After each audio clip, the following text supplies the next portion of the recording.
Mga local government units gidasig sa Philippine Export Processing Authority pag-ila sa mga dapit sa ilang tagsa-tagsa ka mga lungsod ug dakbayan nga mamahimong maugmad ngadto sa usa ka export processing zone.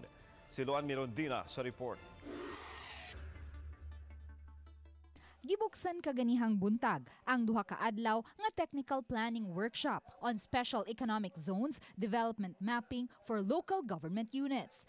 Mitambong sa kalihukan ang mga representante sa mga local government units ubo sa rehiyon size 7 ug 8, mga investors, developers, line agencies ug mga stakeholders. Sa pagpakigpong ni PEZA Director Brigadier General Charito M. Plaza, gihimug-atan niya ang kamahinungdanon sa presensya sa mga export processing zones sa kalambuan sa matag lalawigan. The PEZA law requires that we should spread the development in the countryside so that we can uplift the living condition of the rural folks and every Filipino in the countryside.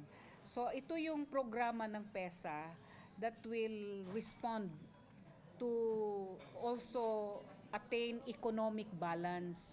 Dinhi sa nasod, adunalay upat ka mga export processing zones nga iya sa PEZA. Kini naglakip sa Cavite, Mactan, Baguio ug Angeles. Sa export processing zone lang sa Mactan ubo sa PEZA, may kasamtangang 62,000 ka mga tao ang napatrabaho. Subay niini, gidasig sa PEZA Director ang mga local government units sa pag-identify o pag-ila sa mga luna sa ilang tagsa-tagsa ka mga dapit nga adunay potensyal nga mamahimong export processing zone. A technical working group composed of the national agencies will study these submitted economic zones on the safety and the hazard areas ma-identify. Sa inapos nga bahin sa Marso ning tuiga, mo'y gihatag nga tagal sa PEZA sa mga LGUs nga makaduso sa ilang listahan sa mga dapit nga mamahimong ma-develop ngadto sa pagka-export processing zone.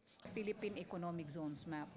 Because PEZA is now aggressive in marketing and promoting the Philippines to the whole world. Uban ni Rinanti Quiñones, Luan Mirondina, Balitang Bisdak.